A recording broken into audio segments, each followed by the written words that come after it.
오늘 우리에게 주신 하나님의 말씀입니다. 구약성경 민수기 12장 1절에서부터 3절까지 말씀입니다. 구약성경 민수기 12장 1절에서부터 3절까지 말씀 다 찾으신 줄 알고 한 절씩 교독하고 마지막 3절은 합독하도록 하겠습니다. 제가 먼저 읽겠습니다. 모세가 구스 여자를 취하였더니 그 구스 여자를 취하였으므로 미리암과 아론이 모세를 비방하니라. 그들이 이르되 여호와께서 모세와만 말씀하셨느냐 우리와도 말씀하지 아니하셨느냐. 여호와께서 이 말을 들으셨더라. 다 같이 읽겠습니다. 이 사람 모세는 온유함이 지면의 모든 사람보다 더하더라. 아멘. 하나님께서 주신 말씀인 민수기 12장 1절에서부터 3절까지 말씀을 가지고 시기를 이기는 감사라는 제목으로 하나님 말씀 잠시 나누도록 하겠습니다. 지금 방송실에서 이 본당에 불이 좀 켜지지 않는 것 같습니다. 그래서 이게 어떻게 한 번 더 확인을 해주시면 감사하겠습니다. 속담 중에 이런 속담이 있습니다. 사촌이 땅을 사면 배가 아프다. 사촌이 땅을 사면 배가 아프다라는 속담이 있죠. 가까운 사촌, 그런 관계여도 나 말고 다른 사람이 땅을 사거나 이렇게 부유하게 되면 시기하게 된다라는 뜻입니다. 누구든지 나와 비교해서 잘 되는 것 같으면 시기하게 된다라는 그런 뜻을 가진 속담이죠. 이처럼 시기는 우리의 삶에 좀 많이 가까워져 있는 감정 중에 하나입니다. 그런데 여러분, 이 시기가 정확히 어떤 뜻을 가지고 있는지 아십니까? 시기하다의 시기. 이 시기는요, 자세히 보다라는 것에서 시작을 합니다. 고신대학교의 신원하 교수님이라는 분이 있는데 그분이 죽음에 이르는 7가지 죄라는 책을 썼습니다. 이전에 썼던 책을 이렇게 수정 증보하고 개정 증보한 책이 있는데요. 그 책에서는요, 시기는 남이 잘 되는 것을 보는 것에서 시작한다. 이 책입니다. 이 책인데 남이 잘 되는 것을 보는 것에서 시작된다. 그러니까 여러분, 시기하는 건요, 보는 것에서 시작되는 감정입니다. 시기는 보는 것에서 시작되는 감정. 그렇다면 성경에서는 이 시기함을 어떻게 표현할까요? 성경 속 인물들의 시기도 보는 것에서 시작합니다. 여러 가지 예가 있지만 대표적으로 다윗과 사울의 예가 있죠. 사무엘상 18장 7절입니다. 여인들이 뛰놀며 노래하여 이르되 사울이 죽인 자는 천천히요 다윗은 만만이로다 할지라. 사울의 장수로 전장에 나가서 엄청난 승리를 거둔 다윗이 이제 개선 행진을 하고 있을 때 예루살렘의 사람들이 나와 함께 기뻐하며 다윗을 칭송합니다. 사울은 천천히요 다윗은 만만이라. 사울이 1000명을 죽였으면 다윗이 10배나 더 큰 공로를 세웠다라는 이야기였죠. 당시 왕이었던 사울과 비교하며 다윗의 공적이 훨씬 더 크다고 기뻐한 겁니다. 이 이야기를 들은 사울은 어떨 것 같습니까? 나라를 구하고 온 장수, 그 장수를 격려하기는 못할 망정 사무엘상 18장 9절에 이렇게 이야기를 합니다. 그날 후에 사울이 다윗을 주목하였더라. 여기서 주목하다라는 히브리어가 아인이라는 뜻인데요. 아인은 이 눈이라는, 주목하다라는 뜻을 가지고 있습니다. 사울이 무엇을 주목했습니까? 마음속에 백성들의 비교를 들으며 다윗을 주목했습니다. 그리고 그 다윗을 향한 시선은 결국 시기라는 열매를 맺었고 그 렌즈를 통해 끊임없이 이의 삶은 주도적으로 이끌어가졌습니다.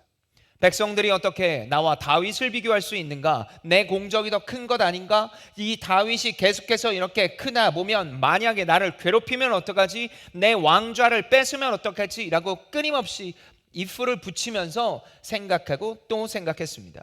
그러면서 결국 정말인가? 이 이야기를 믿기 시작했고 비교하고 바라보며 우리가 너무나 잘 알고 있는 것처럼 평생 동안 시기의 감정으로 그의 삶은 나락에 빠져들었습니다. 결국 영혼 끝까지 썩게 되었죠. 시기는 이토록 영혼을 썩게 합니다. 그런데 도대체 어떻게 하면 시기를 안 하게 될까요? 오늘 본문에서도 이와 같은 상황을 이야기를 하고 있습니다. 형제 사이에 일어난 시기로 말미암아 공동체에 엄청난 영향을 끼치기까지 합니다. 민수기는 여러분이 잘 알고 있는 것처럼 민수기 1장과 20여 장에 나오는 이 백성들의 숫자의 유사함을 보며 하나님께서 어느 순간에서나 계속해서 인도하시고 약속을 지키시고 있다는 이야기로 이루어져 있습니다. 이스라엘 백성들은 끊임없이 하나님과 멀어졌지만 하나님은 그들을 책임지시고 인도하셨습니다. 그런 이스라엘 백성들은 그런 하나님을 따라 계속해서 광야를 걸어가고 있었죠. 마치 우리의 인생처럼 우리가 그 목적점이 아무리 좋은 곳이라고 하지만 가본 적도 없고 정확히 어떤 땅인지도 몰라서 계속해서 부정적인 감정에 휩싸였습니다. 그렇게 가나안 땅을 향해 걸어가는 이스라엘 백성들은 지금 이 모든 상황과 이 말씀을 통해 하나님이 무엇을 알길 원하셨을까요? 동시에 그것을 통해 오늘의 우리는 무엇을 깨달아야만 할까요? 특별히 앞서 우리가 몇 차례 언급한 것처럼 오늘은 추수감사절입니다. 농부가 아닌 우리가 추수, 그리고 감사할 것이 없는 것 같은데 이 상황 속에서 무엇을 감사해야 될지 모르는 우리의 상황 속에 우리가 꼭 깨달아야 될 것, 추수감사에 우리가 추수와 감사를 어떻게 해야 될지 알아가는 오늘의 시간이 되기를 바랍니다. 먼저 오늘 본문 1절의 말씀입니다. 민수기 12장 1절의 말씀입니다. 우리 다 같이 한 목소리를 읽도록 하겠습니다. 시작. 모세가 굿수 여자를 취하였더니 그 굿수 여자를 취하였으므로 미리암과 아론이 모세를 비방하니라. 이스라엘 백성들이 가나안 땅을 향한 행군의 시작과 거의 동시에 심지어 홍해를 가르는 기적을 맛봄에도 불구하고 그들의 입술 속엔 끊임없이 불평하기 시작했습니다. 그렇게 이어진 불평은 앞선 본문인 민수기 11장에서 목마름과 고기를 먹지 못함으로 이어졌고, 그리고 그 비방은 이제 리더인 모세를 향해 나아갑니다. 특별히 그의 형제인 아론과 미리암이 모세를 비방하기 시작하는데요. 백성들을 대표한 이들이 최전선에 서서 백성들을 등에 업고 비방하는 내용은 모세가 구스 여자와 결혼했기 때문입니다. 구스는요, 지금의 에디오피아 혹은 이집트 최남단 지역을 이야기를 합니다. 이스라엘 입장에서는 구스, 즉 이 이집트 남단이나 에디오피아는 분명히 이방 지역이었습니다. 그 이방 지역에 있는 여인과 결혼을 하기 때문에 모세는 핍박을 받았죠. 또 이미 모세는 사실 십보라라고 이야기를 하는 아내도 있었습니다. 여러분, 하지만 우리가 성경을 자세히 읽다 보면 모세의 이 내용은 그가 비방받을 만한 내용이 아니라는 것을 알 수 있습니다. 지금은 일부 다처제가 어색하지만 당시는 아주 흔한 일이었습니다. 출애굽기 12장 38절에 보면 이런 이야기를 하죠. 수많은 잡족과 양과 소와 심이 많은 가축이 그들과 함께 하였으며 라고 얘기를 하는 것처럼 이미 이 잡족, 그러니까 엄청나게 많은 이방 민족이 이집트를 나올 때 이스라엘 백성들과 다 같이 나왔습니다. 그들은 이미 함께 했기 때문에 그들을 특별하게 이방 민족이라고 이야기할 것도 없었습니다. 다시 말해 모세의 결혼은 절대로 비방거리가 되지 못했다라는 겁니다. 그럼에도 불구하고 모세의 형제인 미리암과 아론은 왜 모세를 비방했을까요? 그들은 단순한 표면적인 이유가 아니라 내면적인 이유가 있었으니 그것이 바로 오늘 본문 2절에 이렇게 나옵니다. 그들이 이르되 여호와께서 모세와만 말씀하셨느냐 우리와도 말씀하지 아니하셨느냐 하며 여호와께서 이 말을 들으셨더라. 지금 이 내용에서 뭐라고 이야기를 합니까? 하나님이 모세 너하고만 이야기했냐? 우리하고도 말씀하시는데 왜 너만 모든 사람의 으뜸이 되느냐라고 얘기를 하며 비방합니다. 모세와만 이야기를 하냐? 우리와도 말씀하시는데 왜 너가 우리 앞에 섰느냐라는 이야기, 시기와 질투가 깔린 비방입니다. 그런데 여러분, 이 말을 자세히 보면 어디서 한 번쯤 들어봤을 만한 이야기입니다. 2절 먼저 초반에 보면 모세와만 말씀하셨느냐라고 이야기를 하는데, 여러분 정말 하나님이 모세와만 말씀하셨겠습니까? 그럴 리가 없습니다. 모세와도 말씀하셨고 아론과도 말씀하셨고 미리암과도 말씀하셨습니다. 방법은 조금 달랐지만 앞선 본문인 민수기 11장 25절에 보면 이런 내용이 나오죠. 여호와께서 구름 가운데 강림하사 모세에게 말씀하시고 그에게 임한 영을 70장로에게도 임하게 하시니 영이 임하신 때에 그들이 예언을 하다가 다시는 하지 아니하였더라. 70명이나 되는 그 공동체의 장로들에게도 엄연하게 말씀하셨습니다. 게다가 앞서 이야기한 것처럼 대제사장인 아론에게도 수없이 이야기하셨죠. 이것을 함께 경험한 미리암과 아론이 도리어 하나님과 모세의 관계를 시기하며 반기를 들었던 겁니다. 하나님은 분명히 개인에 맞춰서 개인이 들을 수 있는 방법으로 이야기하셨습니다. 그리고 그들은 조금 더 직접적인 방법을 받은 모세를 시기하며 상황을 과장하고 왜곡했습니다. 과장과 왜곡, 그리고 시기 어린 질투, 이것이 지금 미리암과 아론의 이야기였습니다.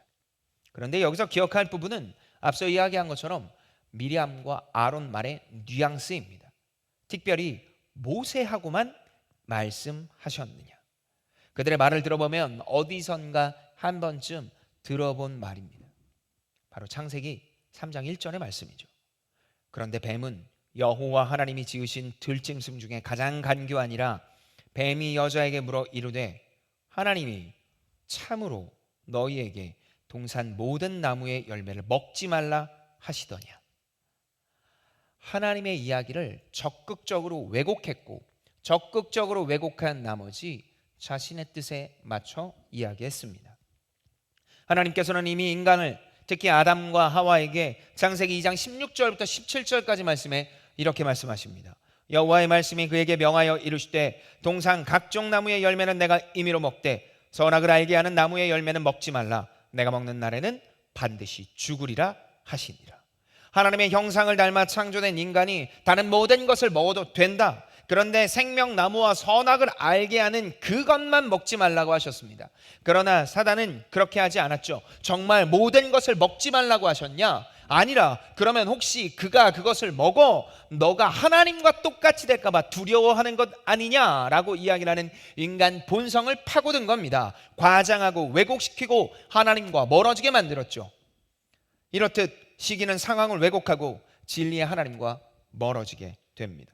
그래서 그럴까요? 모세의 형제인 아론과 미리암도 하나님과 멀어졌습니다. 여러분이 모세라면 이 이야기를 듣고 어떨 것 같습니까? 피부치입니다.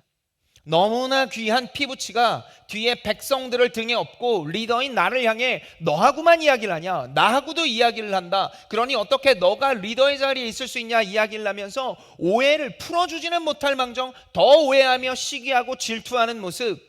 그래서 다른 사람들의 여론을 등엎고 내 자리에서 지금 끊임없이 핍박과 고통을 주고 있다면, 제가 만약에 모세라면 저는 지금 당장 그 리더 자리를 내려놓을 것 같습니다. 이가 더 중요해서가 아니라 그 압박을 이길 수 없기 때문이죠. 우리가 살아가면서 이런 일이 얼마나 많이 있습니까? 내가 하지 않은 일입니다. 내가 뻔뻔하게도 하지 않은 일이라고 계속해서 정정당당하게 이야기를 하고 있는데 주변에서 나를 향해 뻔뻔하다고 이야기를 해요. 너 했대요. 그리고 너는 그럴 거래요. 아닌데 그럴 거라고 이야기하는 삶이 우리의 삶에 얼마나 자주 많이 있습니까? 그러면 차라리 회사면 그만두기라도 하지. 혈연 관계, 다양한 상황 속에서 우리는 그 관계를 놓을 수 없어 전전긍긍하게 될 때가 너무나 많이 있습니다. 그럴 때 어떻게 해야 될까요? 우리는 도대체 그럴 때 어떻게 해야 할까요? 하나님과 가까워져야 한다는 아주 확연한 정답이 있는데 그 상황에 우리가 해야 될 것은 도대체 무엇일까요? 하나님께서는 오늘 본문 민수기 12장 3절에 이렇게 말씀하십니다. 이 사람 모세는 온유함이 지면의 모든 사람보다 더하더라. 아론과 미리암을 혼내기 전에, 너희들이 잘못했다라고 이야기를 하시기 전에 하나님께서 모세를 향해 이야기를 하시는데 모세가 온유하다. 모세가 온유하다라고 이야기를 합니다. 여러분 어떻습니까? 모세가 정말 온유합니까? 우리가 아는 국어의 의미가 바뀌지 않았다면 모세는 온유하지 않습니다. 조금 더 선명하게 이야기를 하면 모세는 우리의 기준으로 온유한 자가 아닙니다. 왜냐하면 우리가 생각하는 온유는 착하고 친절하고 다른 사람의 이야기를 경청하는데, 모세는 욱하는 마음에 사람도 죽이고, 그리고 하나님과 이야기를 하는데 무려 5번이나 안 된다라고 이야기를 할 정도로 고집도 세고 귀도 열려 있지 않아요. 고집에 욱하는 성격에 귀까지 열려 있는, 집에 한 명쯤 있을 만한 분들이 어떻게 온유하다고 이야기할 수 있겠습니까? 그럼에도 불구하고 왜 하나님은 모세를 온유하다고 하셨을까요? 왜냐하면 온유하다의 뜻은 착하다가 아니라 야생마를 길들이다라는 뜻이기 때문입니다. 성경에서 이야기하고 있는 온유하다는 야생마를 길들이다라는 뜻입니다. 여러분, 야생마의 특징이 뭡니까? 준마의 반대말인 이 야생마의 특징은 주인이 없는 거예요.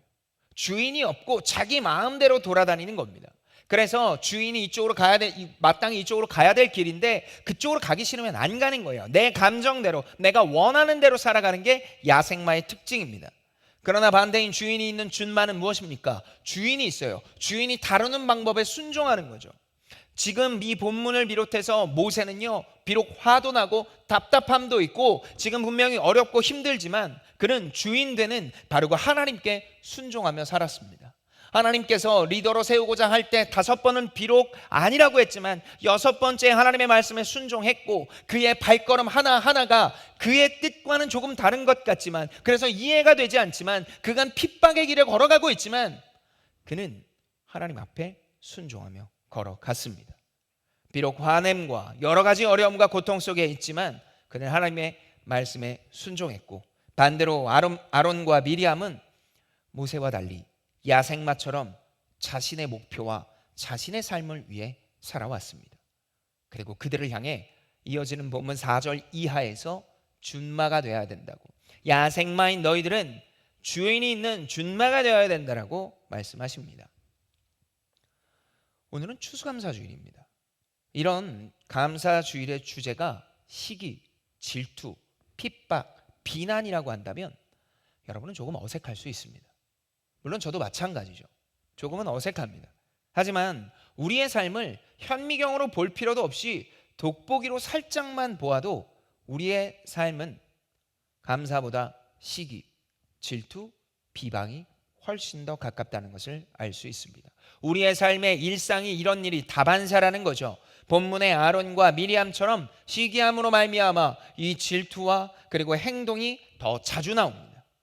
이런 시기는 비교하며 시기라는 렌즈로 상황을 볼 때 나옵니다. 설교의 가장 앞에서 사울이 그렇게 다윗을 시기할 수 있었던 것, 그리고 그렇게 폭발적으로 분노할 수 있었던 이유도 그는 시기라는 렌즈로 상황을 보고 사람을 바라보았기 때문입니다. 남이 가진 것이 더 크고 그리고 그것이 더 좋아 보일 것 같은 마음, 그리고 그것이 나한테 없기 때문에 실망 어린 것, 그리고 그것을 채우기 위해 내 삶의 목적과 방향이 다르게 가는 것, 그것이 바로 시기이며, 그리고 그것이 삶의 주도적으로 되는 순간 마치 그것을 채우면 행복할 것 같지만 조금도 행복해지지 않고 목마를 때 이 바닷물을 먹어서 계속해서 목이 마르는 것 같은 상황이 영원히 유지되는 겁니다. 부러움과 시기의 차이는요, 부러움은 누구나 느낄 수 있지만 시기는 그 결핍과 그 모습을 보면서 내가 그걸 채우기 위하여 하나님이 내게 주신 하나님 나라 백성으로서의 목표와 방향을 잃어버리고 그 길을 뛰어갈 때 그것이 바로 시기입니다. 누구나 부러울 수 있죠. 저도 왜 부러운 게 없겠습니까? 누군가 좋은 차를 끌고 다니면 그것을 보면서 나도 저 차 있었으면 좋겠다는 생각 저도 합니다. 좋은 옷을 입거나 돈이 많은 사람들을 보면 저도 생각 들죠. 그런데 제 인생이 그 차와 그리고 그 옷과 내가 가진 소유를 위해서 지금 이곳에서 말씀을 전하고 청년들과 함께하는 것을 버리고 그 길을 향해 뛰어간다면 그것은 설사 그곳에서 내가 세상에서 제일 좋은 차를 끌고 내가 제일 좋은 집을 살며 세상에서 내가 돈이 제일 많아도 그는 시기하는 자이며 하나님께서 하나님의 뜻을 잃어버린 자로 불신자, 야생마의 삶을 살게 된다는 겁니다. 그렇기에 오늘 이날 이 아침 특별히 이 추수감사주일에 하나님께서 우리에게 하시고는 이야기는 바로 여기에 있습니다. 우리의 삶이 지금 어떤 길을 걸어가고 있느냐? 시기인가? 주인이 없는 야생마의 삶인가? 아니면 반대로 준마와 시기가 아닌 작은 부러움이지만 하나님의 길을 걸어가는 믿음의 성도인가? 그렇다면 어떻게 해야 이런 시기의 시선을 갖지 않을 수 있을까요? 저는 항상 지체들에게 깨진 항아리임을 기억하라고 이야기합니다. 깨진 항아리에 물을 넣는 방법은요, 다른 그 어떤 것이 아니라 깨진 상태의 바로 그 항아리가 물에 잠기는 것처럼 우리도 잠겨야 합니다. 깨진 항아리 된 우리가 물에 잠겨야 합니다. 물이 무엇입니까? 바로 하나님의 은혜입니다. 은혜에 온전히 잠길 때 우리는 비로소 온전히 그 깨진 항아리에 물이 가득 차는 것처럼 시기의 시선에서 벗어날 수 있습니다. 내 안에 자꾸 부족한 것을 보니까, 그리고 그것이 내 인생을 주도하게 만드니까 우리의 삶은 끊임없이 결핍이 있고 고통스럽고 어려운 거예요. 그러나 하나님께서는 끊임없이 우리를 향해 너의 안에 채워야 될 것을 채울 때 더 이상 시기하지 않게 될 것이다. 저 사람이 분명 나보다 좋은 걸 갖고 있는 상황이 팩트로 놔두는 거예요. 그럴 수 있죠. 하나님께서 허락하셨는데 더 똑똑할 수도 있죠. 더 높은 위치에 있을 수도 있죠. 그런데 그것이 나와는 별개의 삶이 되는 거예요. 그러기 위해선 내 안에 채워야 될 걸 채워야 합니다. 그리고 그것은 내가 단순히 듣는 것으로 끝나는 게 아니라 입술로 고백할 때, 내가 알고 있다라는 그 느낌이 아니라 내가 들은 것을 입술로 고백하는 만큼이 내가 알고 있는 것이기에 우리는 끊임없이 이야기할 수 있어야 됩니다. 단순한 이야기가 아니라 하나님의 복음을 전하는 자리에 나를 끊임없이 들을 수 있어야 합니다. 그것이 오늘 이 땅에, 그리고 이 모든 것들의 앞에서 주신 하나님의 은혜에 감사하는 삶, 그래서 내가 고백함으로 말미암아 내가 알고 있다는 것을 참되게 기뻐하며 감사하는 삶, 그 삶이 오늘 본문을 보고 있는 우리가 기대하며 또 해야 할 일인 줄 압니다. 사랑하는 JP플 여러분, 앞서 이야기한 것처럼 우리는 오늘 추수감사절로 보내고 있습니다. 추수감사, 여러분 농부는 아닌데 왜 우리는 자꾸 추수감사절이라고 이야기를 할까요? 왜냐하면 이 추수는 걷어들임의 의미이기 때문입니다. 걷어들임. 그렇다면 여러분 올 한 해 무엇을 걷어들이셨습니까? 좋은 아파트 한 채 사셨습니까? 아니면 돈이 이전보다 연봉이 더 올랐습니까? 건강해지셨나요? 눈에 보이는 어떤 것이든지 좋지만 하나님께서 이야기하고 있는 걷어들임은 앞서 이야기한 것처럼 하나님의 은혜에 온전히 잠겨 있었는가? 그래서 마땅히 채워야 할 것을 안에 채우고 있었는가? 바로 그것을 묻고 계십니다. 하나님이 진짜 원하는 추수는 교회에 다녔더니 돈이 많이 벌었더라, 교회에 다녔더니 아파트도 사고 결혼도 하고 이 모든 것들이 형통하게 되었더라 라는 이야기가 아니라, 하나님이 진짜 원하는 건 우리가 은혜에 잠겨 시기가 아닌, 세상에서 흔히 이야기하는 시기가 아닌 감사하고 있었더라, 감사의 것이 내 입술 속에 있었더라라는 이야기입니다. 그렇다면 저는 여러분께 마지막으로 이렇게 질문하고 싶습니다. 얼마나 잠겼습니까? 2022년 1월 1일부터 11월 20일까지 진행되는 이 300여일에 관한 이 시간 동안 여러분은 얼마나 하나님의 은혜에 잠겨 있었습니까? 은혜는요, 감정이 아니에요. 은혜는 하나님께서 주신 모든 거예요. 교회도 은혜고, 차도 은혜고, 돈도 은혜고, 근데 그 중에 하나님께서 주신 제일이 바로 예수 그리스도기에 그 예수 그리스도 안에 온전히 잠겨 그 예수 그리스도와 함께 살아가는 삶, 그래서 세상에서는 우리를 향해 핍박하는 것 같고 어려움을 주는 것 같지만 하나님께서 주신 방향대로 걸어가는 삶, 바로 그 삶을 살아갈 때, 그리고 그것이 하나님으로부터 주어졌다라는 그 감사의 제목들이 입술 속에 흘러 넘치는 것, 그것이 바로 잠김이며 우리의 삶이어야 되는 줄 압니다. 시기가 비교하며 보는 것처럼 보지만 주신 것에 감사하며 나누는 인생, 그래서 우리의 삶에 있어 그 어떤 것보다 하나님의 마음을 온전히 닮아가는 삶, 그 삶이 바로 우리의 삶, 그리고 새롭게 시작되는 이 추수감사절 이후에 우리의 삶이 되기를 예수님의 이름으로 축복합니다. 우리 시간에 비준비하시니라는 찬양을 함께 찬양하며 우리 기도하길 원하는데요, 여러분 어떻습니까? 여러분 이 설교를 듣고 깨달음이 개개인마다 좀 있는 줄 압니다. 저는 개인적으로 제가 이 설교를 준비하고 나서 몇 가지의 깨달음이 있었는데요, 저조차도 온유함이라는 단어가 야생마를 길들이다라는 단어를 알고는 있었지만 저는 제가 준마인 줄 알았어요. 근데 제 삶의 영역에 아직도 야생마와 같은 것들이 많이 있더라고요. 그리고 돌아보니 하나님께서 기다려 주시고 용납해 주셨기에 이 자리까지 왔음을, 그리고 내 삶이 계속해서 그렇게 준마처럼 살아갈 수 있음을 깨닫게 되었습니다. 여러분은 어떻습니까? 여러분의 삶의 주도권을 어디까지 여러분이 쥐고 있는 것 같습니까? 여러분, 우린 주인이 아니에요. 말이에요. 말이 가고 싶은 대로 가면 결국 넘어지거나 포획당하게 될 뿐입니다.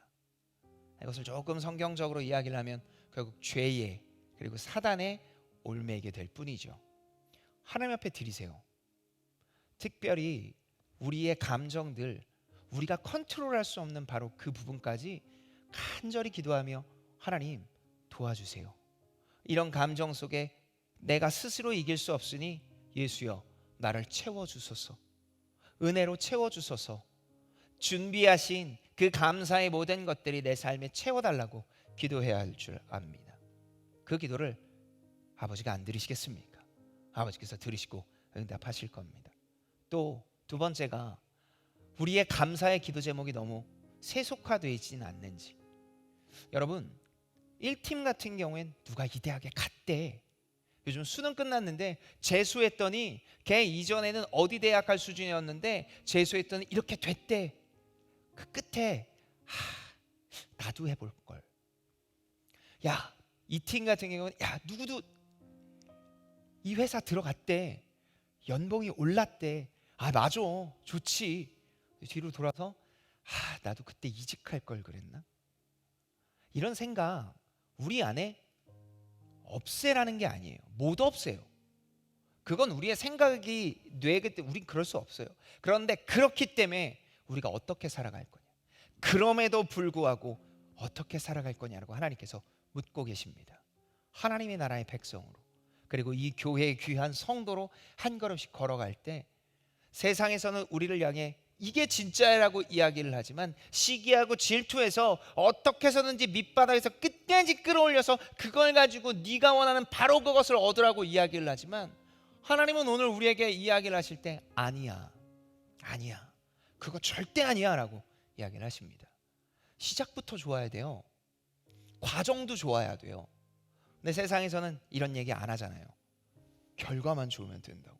맛있는 과일이 열리기 위해선 농약도 치고 다른 것들도 좀 죽여야 내가 이익도 먹고 그러는 거라고 이야기를 하는 이 세상 속에서 하나님은 시작도 좋고 과정도 좋고 열매도 좋아야 돼. 하나님 내가 보기엔 별론데요? 아니, 내가 좋다고. 그리고 그게 나라고. 이 기도 제목이 우리 감사주일의 기도 제목이 되어야 될 줄 압니다. 더 하나님께 드리는 삶, 그래서 더 가벼워진 삶, 목적이 선명해지는 삶. 그래서 세상에서 이야기하는 열매를 맺는 것 같지 못하지만 하나님이 보시기에 풍성한 열매를 맺는 삶. 그래서 세상과 비교할 수 없는 참된 자유와 기쁨을 소유한 자들의 삶. 하나님이 우리의 삶에 풍성하게 준비해 놓으셨습니다. 그리고 그것은 우리 그릇의 크기만큼 온전히 경험하게 될 것입니다. 찬양하면서 여러분 이렇게 기도할까요? 아버지, 내 그릇을 한없이 넓혀주소서. 그래서 내가 정말 받을 수 있을 만큼 하나님의 놀라움을 온전히 받을 수 있는 내가 되게 하여 주시옵소서. 우리 좀 그런 마음으로 우리 비준비하시니 찬양하며 나아가도록 하겠습니다.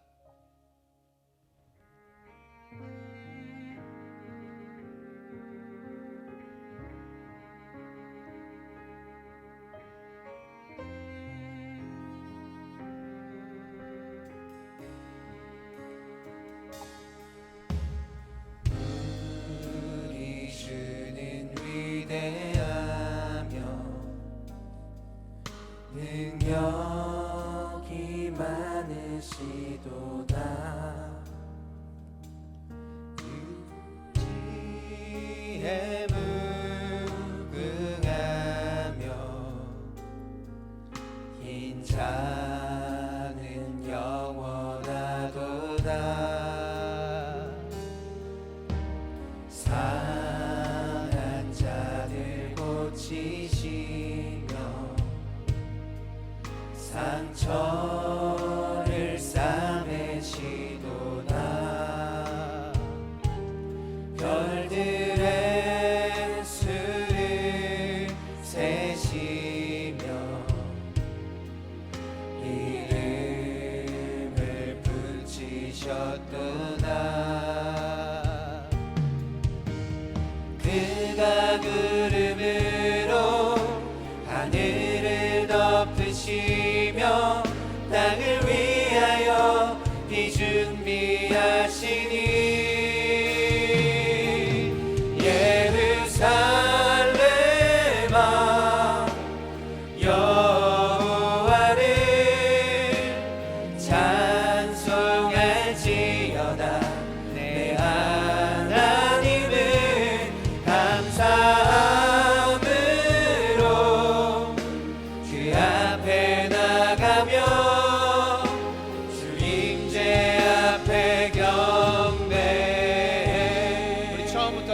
고백할까요? 우리 주는 위대하며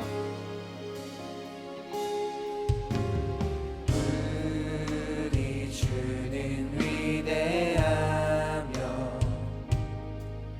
능력이 많으시도다.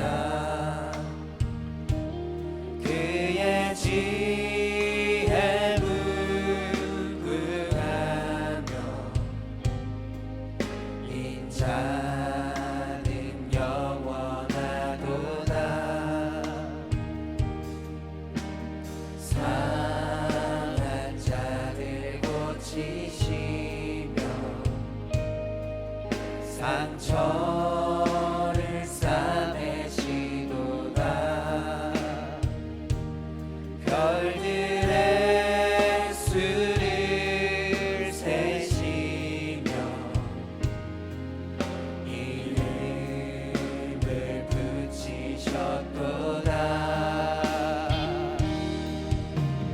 그가 구름으로 하늘을 덮으시며 땅을 위하여 비 준비하시니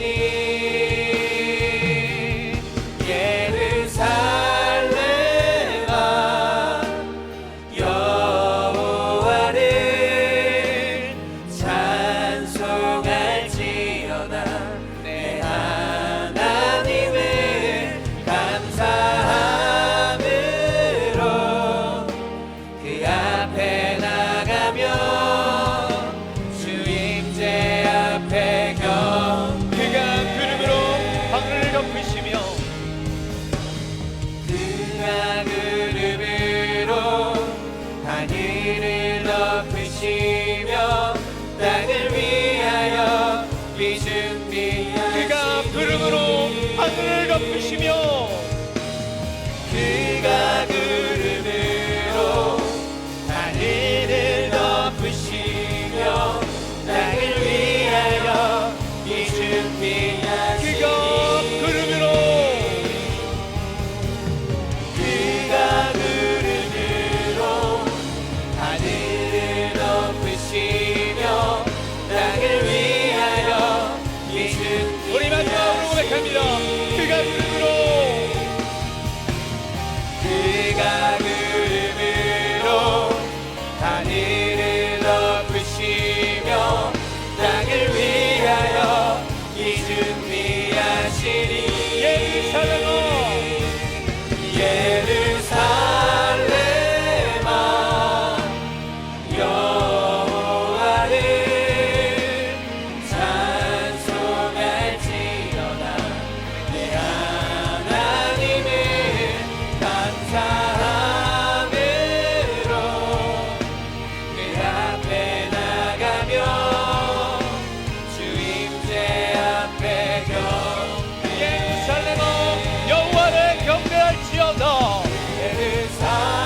예루살렘아 여호와를 찬송할지어다. 내 하나님을 감사함으로 그 앞에 나가며 주임제 앞에 예루살렘아 여호와를 경배할지어다. 예루살렘아 여호와를 찬송할지어다. 내 하나님을 감사함으로 그 앞에 나가며 주임제 앞에 경배. 우리 시간에 오늘 주신 말씀 가지고 두 가지만 놓고 함께 기도하길 원합니다. 첫 번째로 기도하길 원하는 기도 제목이 있습니다. 온유한 자가 해달라고 기도합시다. 여러분, 온유는 친절한 게 아니에요. 온유는 주인을 하나님께 드리는 준마가 되는 겁니다. 하나님께서 가라고 한 방향을 정확히 깨닫고 그 길을 걸어가는 게 온유한 자입니다. 그 안에 어려움도 있겠죠. 불편한 점도 있겠죠. 그리고 어쩌면 내가 원하지 않는 성격이 밖에 드러날 수도 있어요. 그런데 하나님은 그를 향해 뭐라고 얘기하시면 너는 온유하지 않다가 아니라 온유해 가는 중이다. 그리고 너는 이미 온유하기에 그 온유를 온전히 이룰 것이다 라고 이야기를 합니다. 하나님 앞에 맡겨야 진짜 온유해집니다. 내 스스로 사람한테 보이지 않는다고 뒤에 숨는다고 절대로 온유해지지가 않아요. 그리고 이 온유를 막는 시기, 이 시기는요, 내가 남들을 부러워하고 하나님의 목적과 다른 데로 걸어가는 것만큼 시기하는 거예요. 내가 남들에게 그렇게 피해주지 않는데요, 세상 앞에 그렇게 많은 피해주는 사람이 많지 않아요. 그런데 하나님께서 우리를 향해 너희에게 모두가 시기가 있다라고 이야기를 하는 건 우리의 목적과 방향이 하나님이 이야기한 그 일종의 부러움이 열매가 맺혀 계속해서 그 길로 걸어가고 있기 때문입니다.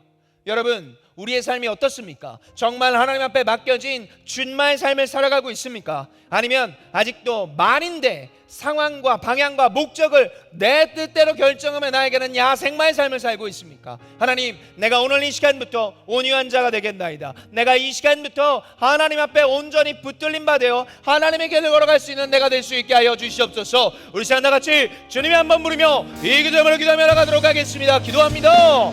주여, 사랑과 은혜 하나님 아버지, 여러분의 시간 주 앞에 기도합니다. 주님이 사랑하는 제 피플, 하나님 앞에 다른 것 어떤 것보다 온유한 자가 되게 하소서. 하나님, 야생마를 길들이시는 참된 주인되는 야생마 아버지, 하나님 아버지를 주인됨으로 여기며 나아가는 우리가 되게 하여 주시옵소서. 아직도 내 삶에 내가 주도권을 쥐고 내가 하고 싶은 대로, 내 감정이 오는 대로 내가 이것이 맞다고 여기며 나아갑니다. 내가 저 사람과의 관계에 있어서 주님 이것이 너무나 싫고 어렵게 이것을 놔버리고 할 때가 얼마나 많이 있습니까?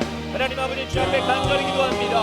하나님, 내가 주 앞에 기도하오니 하나님께 길들임 받은 자, 하나님의 은혜를 기억하는 자가 될 수 있도록 아버지, 우리에게 은혜와 힘을 허락하여 주시옵소서.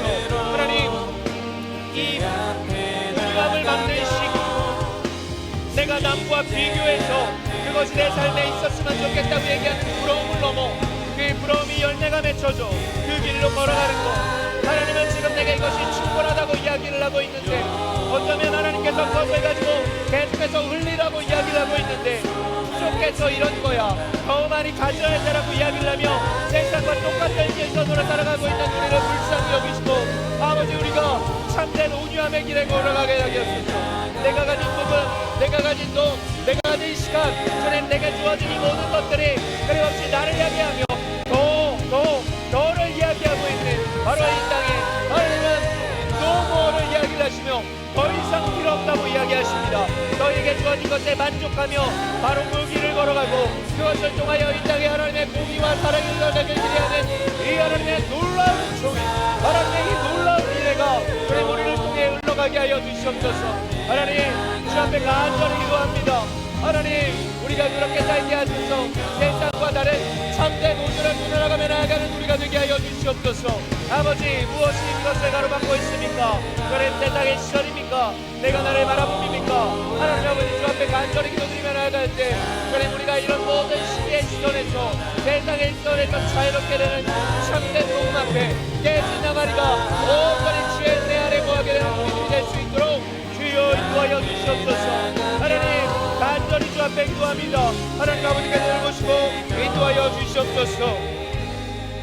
두 번째로 함께 기도하길 원하는 기도 제목이 있습니다. 주신 은혜에 감사하는 우리의 삶이 되달라고 기도합시다. 여러분, 우리는 마땅히 감사할 수 있습니다. 우리가 감사할 수 있는 건 내가 저 사람보다 더 많이 가져서가 아니라 하나님은 우리가 필요한 거는 지금 그만큼 딱 주셨기 때문이에요. 부족한 것 같아요? 아니요, 지금 우리에게 딱 맞는 만큼 주신 거예요. 그럼 더 돈을 키우지 말아요?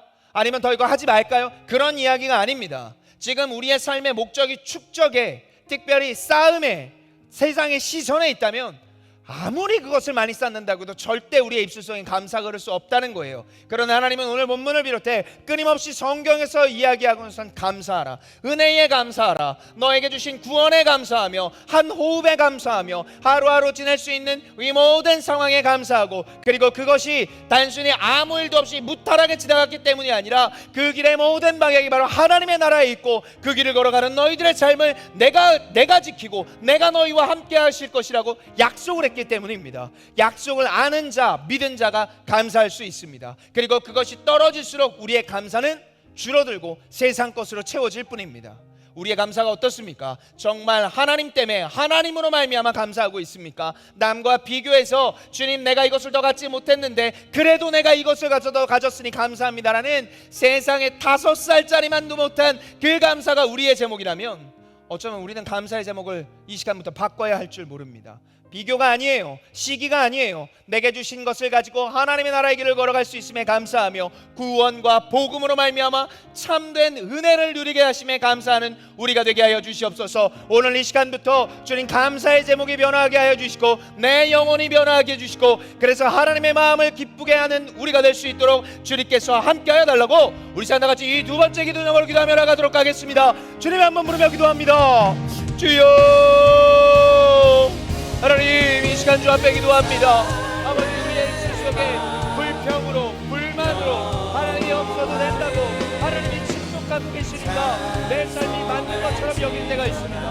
하나님 오늘 이 시간 우리의 본문의 말씀을 통해 이야기를 할 때 아버지 내 인생 속에 참된 감사가 오게 하소서. 하나님께서 주신 은혜의 방편들 내 입술과 내 앞의 호흡과 돈과 이 모든 것들을 쌓아감의 흔적을 두는 것이 아니라 하나님의 말씀 앞에 나를 드리는 삶, 그래서 참된 감사가 흘러넘치는 삶. 남들은 더 비교해서 내가 그걸 더 많이 가졌기에 감사하다고 이야기를 하지만 하나님이 오늘 우리에게 이야기한 이 위대한 감사가 우리의 입술 속에 흐르게 하여 주시옵소서. 오늘 이 시간 이후로 우리에게 진짜 감사가 흐르게 하소서. 우리의 입술 속에 진짜 하나님의 감사가 흐르게 하소서. 지금까지까지 전혀 무엇인지 몰랐던 자들 하나님 아버지 은혜와 능력을 주시고 주님 다시 한번 회복시켜 주시고 주 앞에 간절히 기도드리며 나아가오니 아버지의 은혜 안에 우리를 온전히 잠기게 하여 주시옵소서. 그래서 내 안과 내 입술이 주님 내 눈빛이 주님 나의 산걸음 하나하나가 감사로 가득한 삶, 소유가 아닌 하나님과 주신 것으로 만족하는 하나님 아버지의 놀라운 삶을 우리가 살아가게 하여 주시옵소서. 하나님 그럴 때 위해서 끊임없이 하나님을 채워야 됩니다. 끊임없이 하나님을 모아야 합니다. 하나님께서 누구시고 인도하여 주시옵소서. 하나님 아버지 우리를 붙잡아 주시옵소서. 사랑하는 하나님 오늘 우리에게 귀하고 복된 말씀을 주셔서 감사합니다. 화도 내고 다투기도 하며 심지어 주변을 향해 폭언을 하기도 한 모세, 그 모세를 하나님께서는 온유하다고 하셨습니다. 그의 성품이 비단결 같아서 온유한 것이 아니라 하나님의 품 안에서 야생마였던 자가 쥔마로 길들여져 있기 때문입니다. 그의 삶에 아직도 가다듬어지지 않은 부분이 있음에도 불구하고 하나님은 오늘도 그를 온유하다고 하셨으니 하나님 우리에게도 동일하게 하신 말씀인 줄 압니다. 비교하며 시기당하는 형제들의 시선 앞에서 하나님께서 이가 온유하다, 이가 나에게 길들여 졌고 길들여 지고 있다라고 이야기를 하신 그 이야기가 내 이야기오니 하나님 내가 이 말씀에 모세처럼 끊임없이 하나님께 길들임 바 되게 하여 주시옵소서. 그래서 하나님의 나라, 하나님의 말씀을 붙잡고 따르는 우리가 되게 하소서. 좌충우돌하는 것 같지만 큰 바운더리 안에서 주님께서 인도하고 계시오니 주님 그 인도에 아멘으로 화답하는 우리의 인생이 되게 하여 주시옵소서. 참된 온유를 살아가게 하는 우리 주님 이 추수감사주일에 이 귀한 말씀을 주셨으니 우리가 지금부터 시작되는 모든 상황 속에 이것을 참되게 온유하게 할 수 있는 은혜에 감사하는 삶, 하나님이 주신 모든 것에 감사하는 삶, 그래서 비교가 아니라 질투나 시기가 아니라 오로지 하나님 앞에 붙들림 받는 내가 될 수 있도록 인도하여 주시옵소서. 추수와 감사를 잃어버린 시대입니다. 주님 거둬들임과 감사를 잃어버린 시대에 세상의 기준과 전혀 다른 거둬들임과 감사의 고백이 우리의 삶을 관통하게 하여 주시옵소서. 이제는 우리 구주 예수 그리스도의 은혜와 하나님 아버지의 사랑과 성령의 교통하심이 여기에 모여 하나님께 주도권을 드리며 참된 추수 감사의 삶을 살겠다고 오늘 이 주일을 기점으로 그렇게 살아가겠노라고 다짐하는 JP플과 개인과 가정과 회사와 주님이 너무나 사랑하시는 이 장충교회 위에 이제부터 영원토록 함께하기를 축원하옵나이다. 아멘.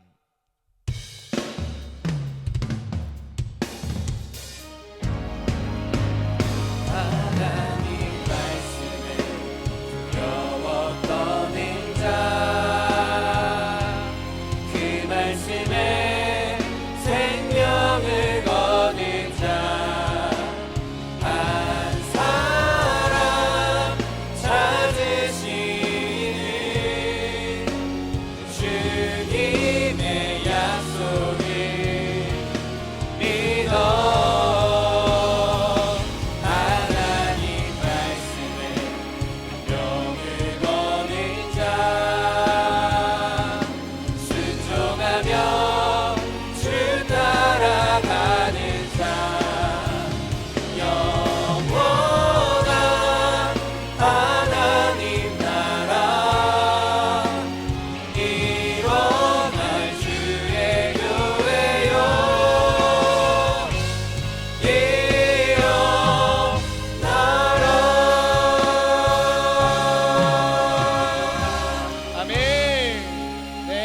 모든 예배를 마쳤습니다. 오늘 돌아가시는